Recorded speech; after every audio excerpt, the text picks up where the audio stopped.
যে দেখো আটা নিয়ে বসে, কারণ হচ্ছে পোকা আছে কিনা। হ্যালো বন্ধুরা, এই ব্লগের আরও একটি নতুন ব্লগে তোমাদের সবাইকে অনেক অনেক স্বাগত আর অনেক অনেক ভালোবাসা। কেমন আছো তোমরা সবাই? আশা করি ভালো আছো, আমিও ভালো আছি। তো দেখো আজকের ব্লগটা আমি রান্নাঘর থেকে শুরু করেছি। আর তোমরা দেখতেই পাচ্ছ আমি মাছ ভাজছি। তো এই মাছগুলো সেই ছোট্ট ছোট্ট খয়রা মাছ আছে না, সেই মাছ। এই দেখো কিছুটা মাছ আমার ভাজা হয়ে গেছে, আর কড়াইতে কিছুটা হচ্ছে, আর কিছুটা এখনও বাকি আছে। আর ওই মাছটা দিয়েই দেখো পেঁয়াজ কলি, আলু, বেগুন সব কেটে রাখা আছে। এটা দিয়ে চচ্চড়ি হবে। আর রিঠে মাছ আনা হয়েছে, রিঠে মাছটা আলু দিয়ে আর মটরশুঁটি দিয়ে ঝোল করব। তো এখানে তো মাছটা নুন হলুদ মাখিয়ে রেখেছি, আর এদিকে দেখো মটরশুঁটিটা ছাড়িয়েও রাখা আছে। আর আজকে মাছটা ভাই এনেছে, দেখো মাছের যে তেলটা একবারে সেই চামড়া যেটা আর কি, এইটা ছাড়ানো আছে, বেশ পরিষ্কার করে কেটে এনেছে। আর এই দেখো এখানে শিম বেগুন আলু কেটে রাখা আছে, এটা দিয়ে পালং শাক রান্না হবে। তো এই দেখো এখানে পালং শাকটা আমি ভিজিয়ে রেখে দিয়েছিলাম, তারপরে একবার ধুয়ে নিয়েছি, আরও কয়েকবার ধুতে হবে। শাকটা এমনিতেই কমপক্ষে 4বার তো আমি ধুই, আর তারপরে যদি বেশি বেশি বালি থাকে ওর মধ্যে বা মাটি থাকে, তাহলে যতক্ষণ না আমার নিজের মনে হয় যে এবার পরিষ্কার হয়েছে ততক্ষণ আমি ধুয়েই যাই। তো যাই হোক বন্ধুরা, ওদিকে তো শাকটা ধুতে ধুতে এদিকে আমি মাছটাও ভেজে নিচ্ছি। আর এইবার এই কটা মাছ ভাজা হয়ে গেলেই হয়ে যাবে, তারপরে আমি চচ্চড়িটা বসিয়ে দেবো। ততক্ষণে চলো আমি শাকটা ধুয়ে নিই ভালো করে। এই পালং শাকটা একাঠি শাক কালকে আনা হয়েছিল, আর রাতে আমি ফ্রিজে রেখেছিলাম না, বাইরেই রেখে দিয়েছিলাম। কিন্তু সকালবেলায় দেখলাম কেমন যেন একটু নেতিয়ে গেছিলো। তারপরে কেটে জলের মধ্যে ভিজিয়ে রাখাতে দেখো আবার কি সুন্দর টাটকা হয়ে গেছে। তো বন্ধুরা, চুনো মাছ চচ্চড়িটা আমার হয়ে গেছে, আমি নামিয়ে নিয়েছি। আর সেই কড়াইটাতে তেল বসিয়ে দিয়েছি, ওটাই আমি মাছ রান্না করব। আর আমার ছোট্ট একটা কড়াই আছে যেটাতে আমি বেশি ভাজাভাজি করি, সেই কড়াইটাতেই দেখো আজকে পালং শাকটা রান্না বসিয়ে দিয়েছি।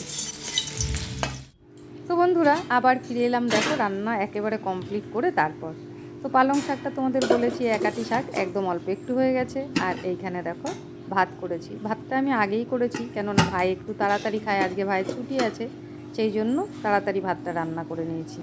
আর এইখানে দেখো একটু ডালও আছে। তো ডালটা আমি আজকে রান্না করিনি, এটা কালকের রান্না ডাল ছিল, একটু গরম করে রেখেছি। কেননা আমাদের ডাল না লাগলেও যেহেতু পালং শাক রান্না হয়েছে, তোমাদের দাদা ভাইয়ের একটু ডাল লাগবে। আর এই দেখো মাছ চচ্চড়িটা, এটা রান্না করে তোমাদের আগে দেখাইনি, তাই এখনই দেখিয়ে দিলাম। আর এই যে রিঠে মাছের ঝোল মটরশুঁটি দিয়ে রান্না করেছি। চলো এখন বাকি কাজগুলো সব সেরে নিই। তো বন্ধুরা দেখো, সেই দুপুরের পর রান্না বান্না হয়েছে, তখন তোমাদের সাথে কথা বলেছি। আর এখন আমি চলে এসেছি সন্ধ্যেবেলা। তো রান্না বান্নার পর খাওয়া দাওয়া করে দুপুরবেলায় আজকে আমার ক্লাস ছিল, তো সেখানে গেছিলাম। সেখান থেকে এসে সন্ধে দিলাম, চা করে চা খেয়ে তারপর লেগে পড়েছি রাতের কাজ করতে। রাতের কাজ বলতে রান্নাঘরের কাজ করতে। তো রান্নাঘরের কাজ বলতে আমি কি করছি তোমাদের দেখাই, দেখো। এই দেখো আটা নিয়ে বসেছি, এখন আটা মাখছি। তো দিনের বেলায় আজকে কি কি রান্না করেছি সেগুলো তো তোমাদের সঙ্গে শেয়ার করেইছি। আর এখন রাতে যেটা হবে সেটা বলি। তো এখানে আটা মাখছি, আজকে রুটি হবে রাত্রে। দিনের অল্প কটা ভাত আছে, ছেলের হয়ে যাবে। আমরা তিনজন, আমরা বড়রা তিনজন আর কি, ভাই আমি আর তোমাদের দাদা ভাই, আমরা তিনজন রুটি খাবো। আর রুটির সাথে আজকে হবে বেগুন পোড়া। তো চলো আটাটা মেখে নিই, তারপরে আবার আসছি। তো বন্ধুরা, আটা মাখা হয়ে গেছে, আর আজ আর দেরি করিনি, আজকে একটু তাড়াতাড়ি রান্নাঘরে চলে এসেছি। কেননা আমি যেদিন বেগুন পোড়াই, গ্যাসের দুই সাইডটা জ্বালিয়ে দিয়ে একদিকে বেগুন পোড়া হয় আর একদিকে রুটি করে নিই।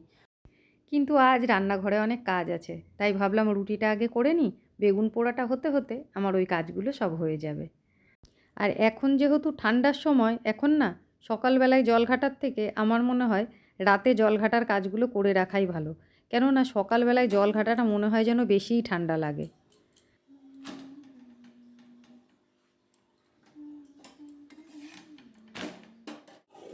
তো বন্ধুরা দেখো, রুটি আমার হয়ে গেছে। আর এই দেখো একটা বড় গামলা দিয়ে ঢাকা দিয়ে রেখেছি।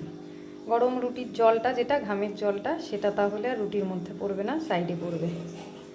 আর এই দেখো বেগুন পোড়াবো। তো দুটো বেগুন দেখো আমি মাঝখান দিয়ে কেটে নিয়েছি।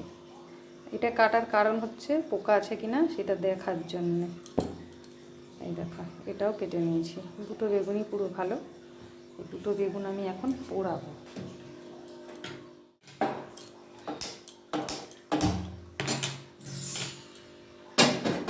একটা একটা করে পুড়িয়ে নেব।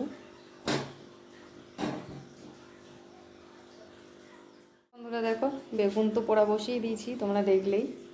আর এই দেখো, ওর সাথে নিয়েছি একটা টমেটো। আমি যখনই বেগুন পোড়াই তার সাথে একটা টমেটো পুড়িয়ে নিই, খেতে ভালো লাগে। তো বন্ধুরা দেখো, দুটো বেগুনই আমার পোড়ানো হয়ে গেছে। আগে যেটা পুড়িয়েছি সেটা একটু হালকা ঠান্ডা হয়েছে, ওটা আগে ছাড়িয়ে নেব। আর বেগুন ছাড়াতে ছাড়াতে এদিকে দেখো টমেটো পোড়াটাও হয়ে যাবে। আর বেগুন পোড়া মাখানোর জন্য এখানে দেখো পেঁয়াজ, ধনেপাতা আর লঙ্কা কুচি করে নিয়েছি। তো চলো, আমার আজকের ভিডিওটা এই পর্যন্তই। তোমাদের কেমন লাগলো অবশ্যই কমেন্টে জানিও। দেখা হবে আবার পরের ভিডিওতে, ততক্ষণের জন্য টাটা বন্ধুরা।